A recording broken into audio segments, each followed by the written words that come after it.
Price controls. Price controls are restrictions set in place and enforced by governments on the prices that can be charged for goods and services in a market. The intent behind implementing such controls can stem from the desire to maintain affordability of goods even during shortages, and to slow inflation, or, alternatively, to ensure a minimum income for providers of certain goods or to try to achieve a living wage. There are two primary forms of price control: a price ceiling, the maximum price that can be charged, and a price floor, the minimum price that can be charged. A well-known example of a price ceiling is rent control, which limits the increases in rent. A widely used price floor is minimum wage. Wages are the price of labor. Historically, price controls have often been imposed as part of a larger incomes policy package, also employing wage controls and other regulatory elements. Although price controls are widely used by governments, economists usually agree that price controls do not accomplish what they are intended to do and are generally to be avoided. For example, nearly 3/4 of economists surveyed disagreed with the statement, "Wage price controls are a useful policy option in the control of inflation." History.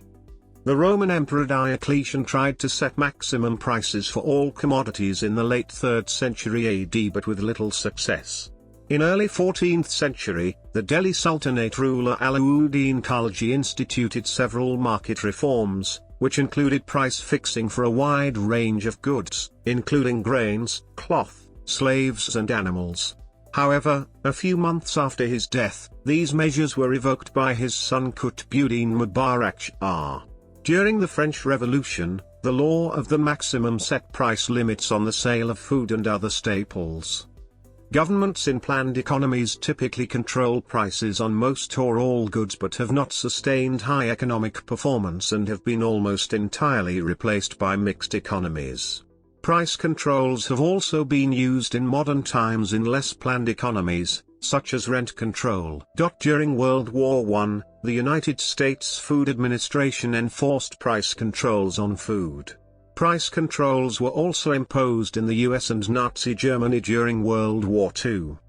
Post-war, wage controls have been tried in many countries to reduce inflation, seldom successfully.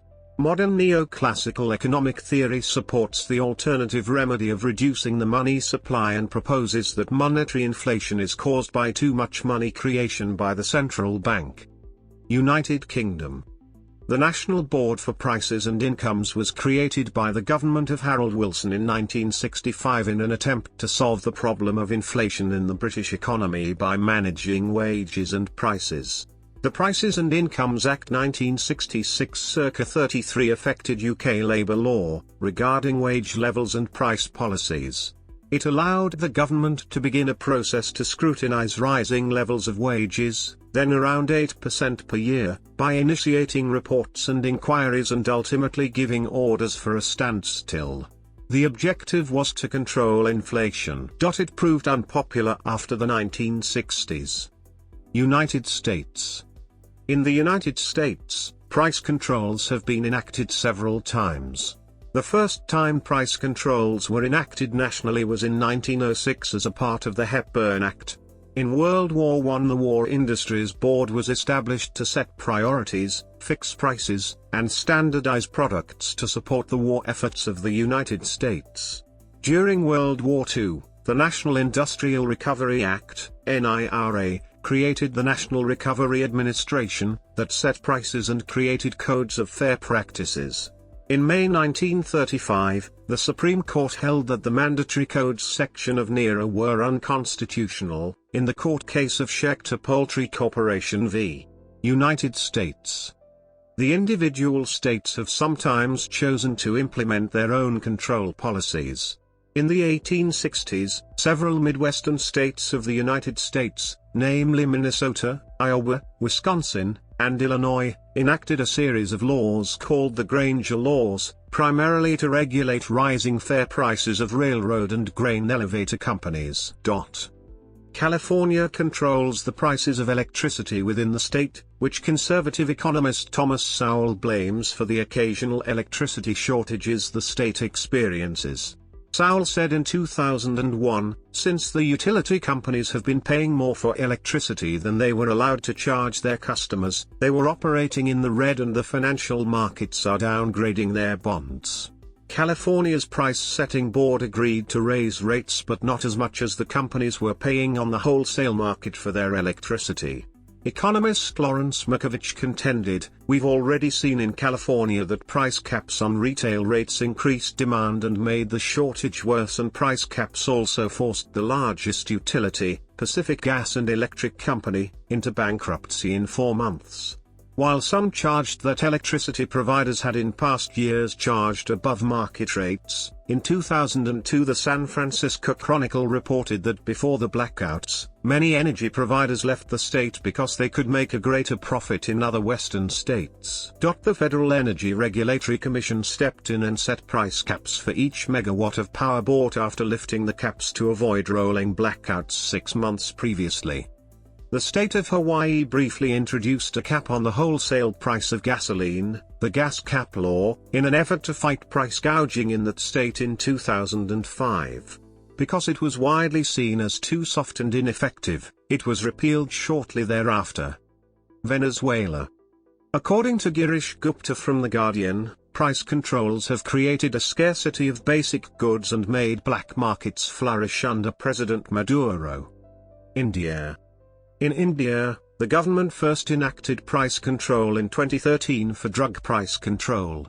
This order gave local regulatory body, and the Pharmaceutical Pricing Authority the ability to set ceiling price on the national list of essential medicines. Price floor. A price floor is a government or group-imposed price control or limit on how low a price can be charged for a product, good, commodity, or service. A price floor must be higher than the equilibrium price in order to be effective. The equilibrium price, commonly called the market price, is the price where economic forces such as supply and demand are balanced, and in the absence of external influences the equilibrium values of economic variables will not change, often described as the point at which quantity demanded and quantity supplied are equal, in a perfectly competitive market. Governments use price floors to keep certain prices from going too low. Two common price floors are minimum wage laws and supply management in Canadian agriculture. Other price floors include regulated U.S. affairs prior to 1978 and minimum price per drink laws for alcohol. A related government intervention, which is also a price control, is the price ceiling. It sets the maximum price that can legally be charged for a good or service, with a common example being rent control. Price ceiling. A price ceiling is a price control, or limit, on how high a price is charged for a product, commodity, or service. Governments use price ceilings to protect consumers from conditions that could make commodities prohibitively expensive. Such conditions can occur during periods of high inflation, in the event of an investment bubble, or in the event of monopoly ownership of a product, all of which can cause problems if imposed for a long period without controlled rationing, leading to shortages. Further problems can occur if a government sets unrealistic price ceilings, causing business failures, stock crashes, or even economic crises. In unregulated market economies, price ceilings do not exist. While price ceilings are often imposed by governments, there are also price ceilings which are implemented by non-governmental organizations such as companies, such as the practice of resale price maintenance.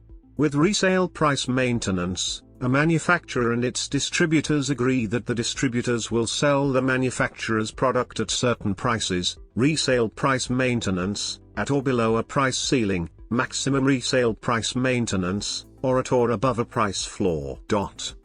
Criticism.